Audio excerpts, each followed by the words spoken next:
Hi అండి, welcome to Soumya's kitchen. అందరూ బాగున్నారా? మీరందరూ బాగుండాలని ఎప్పుడు మనస్ఫూర్తిగా కోరుకుంటున్నాను. ఇవాళ కొత్తిమీర నిల్వ పచ్చడి ఎలా చేసుకోవాలో ఈ వీడియోలో చూసేయండి. ముందుగా కొత్తిమీరని తీసుకొని ఆ చివర ఉన్న ఎడ్జ్ని కట్ చేసుకొని తీసుకోవాలి. ఇప్పుడు ఒక దబరా గిన్నె తీసుకొని దాంట్లోకి వాటర్ పోసుకొని కొంచెం ఉప్పు వేసుకొని ఈ కొత్తిమీరని దాంట్లోకి వేసి బాగా రుద్ది కడగాలండి. ఏమైనా మట్టి ఏమైనా ఉంటే కిందకి అడుక్కి వెళ్ళిపోతుంది. ఇలా శుభ్రంగా కడిగి తీసుకోవాలండి. నేను ఇక్కడ 2 కట్టలు కొత్తిమీరతో పచ్చడి అనేది పట్టుకుంటున్నాను. మీరు కావాలి అంటే క్వాంటిటీ అనేది ఎక్కువ చేసుకోండి, లేదంటే తగ్గించుకోండి. ఇలా కొత్తిమీరని శుభ్రంగా కడుక్కున్న తర్వాత ఒక క్లాత్ మీద ఒక రోజంతా ఆరబెట్టుకోండి. అది కంప్లీట్గా ఆరిపోవాలి. ఎటువంటి తేమ అనేది ఉండకూడదండి. కొంచెం గనక తడి గనక ఉన్నా మీరు పచ్చడి పట్టుకున్నా సరే ఆ పచ్చడి అనేది ఎక్కువ రోజులు నిల్వ ఉండదు. ఇది కంప్లీట్గా చెమ్మ అంతా ఆరిపోయాక మాత్రమే పచ్చడి పట్టుకోవాలి. ఇలా ఆరిపోయాక దీన్ని చిన్నగా కట్ చేసుకోవాలండి. ఇలా కట్ చేసుకొని తీసుకోవాలండి. ఇలా కట్ చేసుకున్న దాన్ని ఒక ప్లేట్లోకి పెట్టేసుకుంటున్నాను. మీరు గుర్తుంచుకోవాల్సింది ఏంటంటే ఆ కొత్తిమీరకి ఎటువంటి తడి లేకుండా చూసుకోండి. ఈ స్టెప్ అనేది చాలా ఇంపార్టెంట్, అందుకనే 1కి 2 సార్లు చెప్తున్నాను. ఇప్పుడు ఒక 150 గ్రాముల వరకు చింతపండు తీసుకోవాలండి. ఈ చింతపండుని బాగా క్లీన్ చేసుకొని తీసుకోండి. ఇప్పుడు స్టవ్ వెలిగించుకొని ఒక గిన్నె పెట్టేసుకొని దీంట్లోకి చింతపండు వేసుకోవాలి. ఆ చింతపండు మునిగే వరకు నీళ్లు పోసుకోవాలి. ఇలా పోసుకొని పొయ్యి వెలిగించుకోవాలండి. ఇప్పుడు దీంట్లోకి ఒక 1/2 టేబుల్ స్పూన్ వరకు పసుపు వేసుకోవాలి.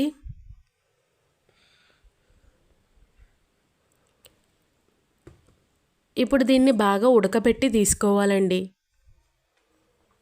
ఇలా ఉడకబెట్టుకున్న దాన్ని పక్కన పెట్టేసుకోవాలి. ఇప్పుడు స్టవ్ వెలిగించుకొని ఇంకో బాండీ పెట్టేసుకోవాలి. దీంట్లోకి కొంచెం ఆయిల్ వేసుకోవాలి. ఒక 2 స్పూన్ల ఆయిల్ అయితే సరిపోతుంది. ఇలా మందంగా ఉన్న గిన్నె పెట్టుకోవడానికి ట్రై చేయండి. ఆయిల్ అనేది హీట్ ఎక్కాక దీంట్లోకి ఒక 50 గ్రాముల వరకు ఎండుమిరపకాయలు వేసుకోవాలండి. కారానికి సరిపడా ఎండుమిరపకాయలు వాడండి, అప్పుడే చాలా టేస్టీగా ఉంటుంది. నేను ఈ పచ్చడి ఎండుమిరపకాయలతో పడుతున్నాను. ఇదే ప్లేస్లో మీరు కావాలి అనుకుంటే పచ్చి కారమైనా యూస్ చేసుకోవచ్చు. ఈ ఎండుమిరపకాయలు మీడియం ఫ్లేమ్లో పెట్టుకొని అవి కొంచెం కలర్ మారే వరకు ఒక 2 నిమిషాల పాటు ఫ్రై చేసుకోవాలి. ఇలా మంచిగా ఫ్రై అయిన దాన్ని ఒక ప్లేట్లోకి తీసేసుకోండి. నేను ఇక్కడ 2 కట్టలు కొత్తిమీరకి ఒక 50 గ్రాముల వరకు ఎండుమిరపకాయలు యూస్ చేసుకోమని చెప్పాను కదండి. ఒకవేళ కనుక మీరు కారం ఎక్కువ తినే వాళ్ళైతే ఇంకొక 10 గ్రాముల వరకు పెంచుకోండి. 50 గ్రాముల ఎండుమిరపకాయలు అయితే కరెక్ట్గా సరిపోతుందండి. ఇప్పుడు అదే ఆయిల్లో మనం కొత్తిమీర కూడా ఫ్రై చేసుకొని తీసుకోవాలి. ఇలా ఫ్రై చేసే టైంలో ఎప్పుడైనా సరే స్టవ్ అనేది సిమ్లో నుండి మీడియంలోకి మాత్రమే అడ్జస్ట్ చేసుకుంటూ చేసుకోండి. అప్పుడే పచ్చడి అనేది చక్కగా ఉంటుంది. దీన్ని కలుపుకుంటూ ఒక 5 నిమిషాల పాటు ఫ్రై చేసుకోవాలండి. ఫ్రెండ్స్, మీకు గనక నా వీడియోస్ నచ్చినట్టయితే లైక్ చేయండి. ఫ్రెండ్స్, మన ఛానల్ని సబ్స్క్రైబ్ చేసుకోండి. సబ్స్క్రైబ్ చేసుకున్న తర్వాత పక్కన వచ్చిన గంట సింబల్ని కూడా యాక్టివేట్ చేసుకోండి. మీరు ఈ రెసిపీ ట్రై చేశాక మీకు ఎలా కుదిరింది అన్నది కూడా నాకు కామెంట్ బాక్స్లో తెలియచేయండి. ఫ్రెండ్స్, ఇలా మంచిగా కొత్తిమీర అనేది ఫ్రై చేసుకొని తీసుకోవాలండి. ఇప్పుడు స్టవ్ ఆపేసుకొని దీన్ని కంప్లీట్గా చల్లార్చుకోవాలి. ఇప్పుడు ఒక మిక్సీ జార్ తీసుకుంటున్నాను. దీంట్లోకి మనం ముందుగా ఫ్రై చేసుకున్న ఎండుమిరపకాయలు వేసుకోవాలి. ఇలా వేసుకున్న తర్వాత దీన్ని ఒకసారి బ్లెండ్ చేసుకొని తీసుకోవాలండి. ఇలా బ్లెండ్ చేసుకున్న దాంట్లోకి మనం ముందుగా ఉడకపెట్టుకున్న చింతపండు గుజ్జుని దీంట్లోకి వేసుకోవాలి.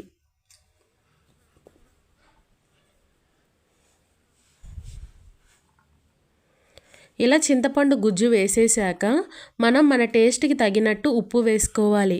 నేను ఇక్కడ ఒక చిన్న టీ గ్లాస్ ఉప్పు వేసుకుంటున్నానండి. ఉప్పు అనేది మీ టేస్ట్కి తగినట్టు వేసుకోండి. ఇప్పుడు ఒక పిటికెడు వెల్లుల్లిపాయ రెబ్బలు వేసుకోవాలి. ఈ పచ్చడిలో వెల్లుల్లిపాయలు ఎంత ఎక్కువగా ఉంటే అంత టేస్టీగా ఉంటుందండి. ఇప్పుడు 1 టేబుల్ స్పూన్ మెంతి పొడి వేసుకుంటున్నాను. 1 టేబుల్ స్పూన్ జీలకర్ర పొడి వేసుకుంటున్నానండి.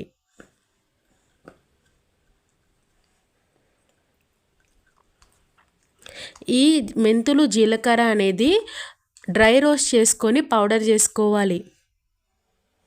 ఇలా వేసుకున్న దాన్ని మిక్సీ పట్టేసుకుందామండి. ఇలా చక్కగా మిక్సీ పట్టుకొని తీసుకోవాలి. ఇలా మిక్సీ పట్టుకున్న దాంట్లోకి మనం ముందుగా ఫ్రై చేసుకున్న కొత్తిమీర కూడా వేసుకోవాలండి. ఈ కొత్తిమీర అనేది కంప్లీట్గా చల్లారిపోయాక మాత్రమే మిక్సీ అనేది పట్టుకోండి. ఈ స్టెప్ అనేది చాలా ఇంపార్టెంట్. ఇలా వేసుకొని ఇప్పుడు ఒకసారి మిక్సీ పట్టి మీకు చూపిస్తానండి. ఈ విధంగా మిక్సీ పట్టుకున్నానండి. ఇప్పుడు టేస్ట్ చేసుకోండి. ఒకవేళ గనక ఉప్పు కానీ కారం కానీ సరిపోకపోతే అడ్జస్ట్ చేసుకోండి. ఇప్పుడు ఈ పచ్చడికి తాలింపు పెట్టుకోవాలండి. ఇప్పుడు స్టవ్ వెలిగించుకొని ఒక బాండి పెట్టేసుకోవాలి.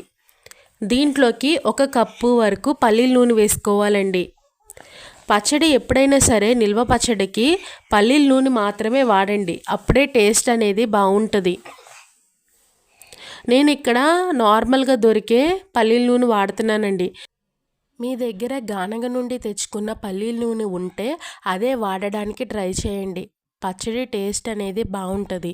ఎప్పుడైనా సరే నిల్వ పచ్చడి పల్లీల నూనెతో మాత్రమే తాలింపు పెట్టుకోండి. అప్పుడే టేస్ట్ చాలా బాగుంటుంది. ఆయిల్ అనేది హీట్ ఎక్కాలండి.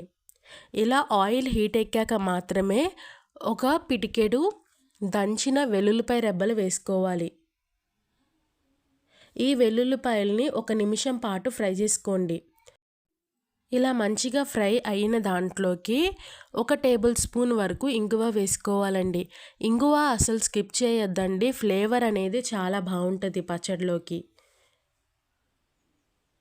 దీన్ని 1 నిమిషం పాటు ఫ్రై చేసుకున్న తర్వాత ఒక 2 టేబుల్ స్పూన్స్ వరకు పచ్చెనగపప్పు యాడ్ చేసుకుంటున్నానండి. ఇప్పుడు దీన్ని కలుపుకుంటూ బాగా ఫ్రై చేసుకోవాలి. ఇప్పుడు ఒక 4 ఎండుమిరపకాయల్ని ఇలా తుంచి వేసుకోవాలి.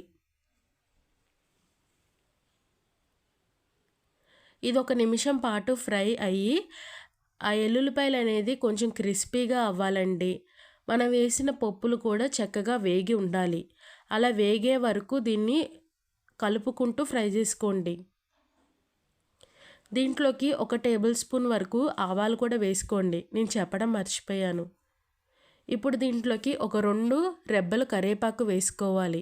ఈ కరివేపాకు అనేది కొంచెం క్రిస్పీగా అయ్యే వరకు ఫ్రై చేసుకోవాలండి. ఇలా క్రిస్పీగా అయ్యాక మనం ముందుగా మిక్సీ పట్టుకున్న పచ్చడిని దీంట్లోకి వేసుకోవాలండి. ఇలా వేసుకొని బాగా మిక్స్ చేసుకోండి. ఇలా మిక్స్ చేసుకున్న తర్వాత ఒకసారి టేస్ట్ అనేది చెక్ చేసుకోండి. ఒకవేళ ఏదైనా తగ్గినట్టు ఉంటే ఇప్పుడు అడ్జస్ట్ చేసుకోండి. అంతేనండి, ఎంతో టేస్టీగా ఉండే కొత్తిమీర నిల్వ పచ్చడి రెడీ అయిపోయింది. మీకు గనుక ఈ వీడియో నచ్చినట్టయితే లైక్ చేయండి ఫ్రెండ్స్. మన ఛానల్ని సబ్స్క్రైబ్ చేసుకోండి. సబ్స్క్రైబ్ చేసుకున్న వెంటనే పక్కన వచ్చిన గంట సింబల్ని యాక్టివేట్ చేసుకోండి. Thanks for watching. బాయ్.